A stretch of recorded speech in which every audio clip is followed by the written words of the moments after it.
Birmingham City Council declaring itself effectively bankrupt. The local authority, the largest in Europe, has issued a Section 114 notice preventing all but essential spending to protect its core services. The pressures have been linked to a £760 million bill to settle equal pay claims. In a joint statement, the leader and deputy leader of the Labour Authority said the move was a necessary step as we seek to get our city back on a sound financial footing. How did they seriously ever get to this place? We'll talk to one of the councillors for the Conservative Party in a few moments. First, Professor Tony Travers, local government expert at the London School of Economics. Tony, good afternoon to you. Afternoon. They're not the first local authority where this has happened, but they are the biggest.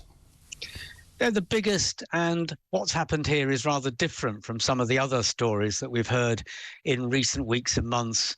Thurrock, Woking, for example, where the councils had borrowed a lot of money and invested it in particular kind of assets, some of it property, some of it not, and then found that they couldn't pay it and or that the assets weren't worth as much as they thought that the council thought they were. On this occasion, Birmingham finds itself with demands for equal pay, effectively paying people equal pay that they are now entitled to because they've been underpaid in the past. Birmingham thought they were getting near having achieved all of this, but it turns out that the equal pay claims are even bigger than was expected. And separately, they've had a computer contract run way over budget. Add all of this together, and the council effectively has had to declare an absolute freeze on spending for the rest of the year, as you said. Indeed. I mean, I slightly mischievously put in the Commonwealth Games, but I'm sure every little has an effect somewhere along the line. I mean, we're talking hundreds of millions of pounds here, but predominantly it is that legal action over historic unequal pay that has led to this £760 million, Tony. It's not an insignificant amount of money. Most local authorities don't have that just swirling around in a pot ready to go. They could be in this for the long haul, right? This isn't going to be solved overnight.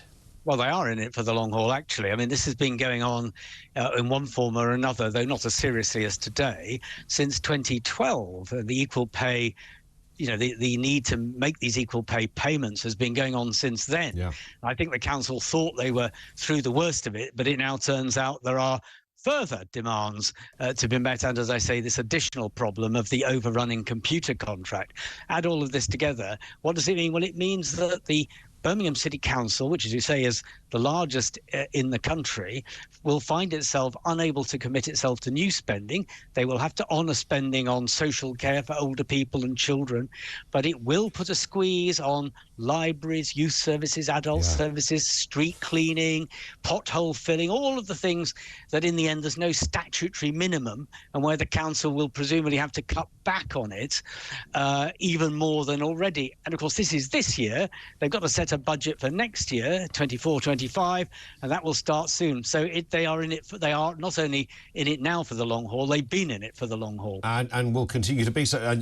You've kind of. I was about to say, what does it look like? This kind of savings. You've adequately answered that with all those other areas, libraries and potholes, that probably won't be addressed anytime soon as a result of this. How does it work in practice? Is there no system in place in local government, Tony, where, if something as devastating as this comes along, I appreciate you can't just take out an insurance for all eventualities, like you forgot to pay workers the same amount of money. However, is there not a relationship with central government that begins to address something as seismic as this? It's a great question. I mean, normally central government, Whitehall, doesn't like to bail out individual councils for obvious reasons. Any sense that if a council got into trouble, the government would pay off the debt would be an incentive that the government understandably would not want to send out. I just don't know on this occasion whether Birmingham, given how important it is, 1.1 million people live in Birmingham. It's a very large city, one of Britain's biggest, and I just don't know what the City Council will be talking to Michael Gove, the Levelling Up Secretary's Department, about, whether they'll be looking for a bailout, whether they will get one. I suspect people in Birmingham will find their council tax has to go up. more than everybody else is for a year or two to help pay, but it wouldn't pay for most of it. As I say, government doesn't like to deliver bailouts, so it looks as if the most likely outcome will be that Birmingham has to borrow money with the government's agreement to pay off any of these extra, all this extra demand on their budget. But then the people in Birmingham will be paying off that debt and the interest on it for years to come, putting this continuous squeeze on their budget. Indeed.